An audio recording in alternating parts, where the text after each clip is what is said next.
السلام علیکم. Hi everyone, welcome to اندر ڈے, ویلکم ٹو اندر ویڈیو. کیسے ہیں آپ سب جی؟ تو یہ میں ایک چھوٹی سی ریمائنڈر ویڈیو بنا رہی ہوں کہ 10 محرم کو کون کون سے میریکلز ہوئے تھے. ویسے تو آپ لوگ جانتے ہوں گے, لیکن چلیں اسے ریمائنڈ کرتے ہیں. 10 محرم کو اللہ تعالیٰ نے حضرت آدم علیہ السلام کی توبہ کو قبول فرمایا تھا. 10 محرم کو حضرت عیسیٰ علیہ السلام پیدا ہوئے تھے. 10 محرم کو حضرت یوسف علیہ السلام اس کنویں سے باہر نکلے تھے جس کنویں میں انہیں دشمنوں نے پھینکا تھا.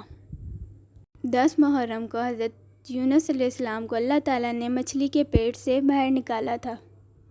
10 محرم کو جب دشمن حضرت موسیٰ علیہ السلام کے پیچھے پڑے تھے تو حضرت موسیٰ علیہ السلام نے اللہ تعالیٰ کے حکم سے ریڈ سی کو سپلٹ کیا تھا اور اسی میں تمام دشمن مارے گئے تھے. اور افسوس کی بات یہ ہے کہ اس دنیا کا خاتمہ بھی 10 محرم کو ہوا تھا.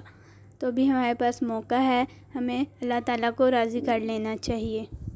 اور جیسا کہ میں پہلے بھی اپنی ایک ویڈیو میں بتا چکی ہوں کہ یوم عاشوراء یعنی 10 محرم کا روزہ لازمی رکھیے گا, کیونکہ اللہ تعالیٰ فرماتے ہیں کہ جو بھی یوم عاشوراء یعنی 10 محرم کا روزہ رکھتا ہے اس کے پچھلے ایک سال کے گناہ معاف کر دیے جاتے ہیں. اور یوم عاشوراء یعنی 10 محرم کو زیادہ سے زیادہ استغفار بھی کیجیے گا.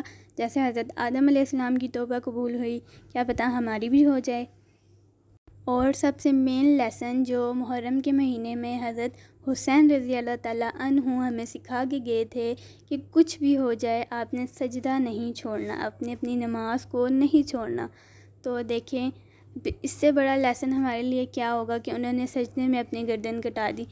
تو ہمیں ہر حالت میں, ہم کیا چھوٹے چھوٹے بہانے ڈھونڈتے ہیں, میں یہ کر رہی تھی, میں وہ کر رہا تھا تو میں نے نماز نہیں پڑھی.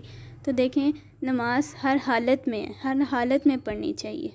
تو یہاں پہ ہم اپنے ریمائنڈر کو کرتے ہیں اینڈ. باقی انشاءاللہ ہم ملتے ہیں اپنی نیکسٹ ویڈیو کے ساتھ. اپنا ڈھیر سارا خیال رکھیے گا, دعاؤں میں یاد رکھیے گا.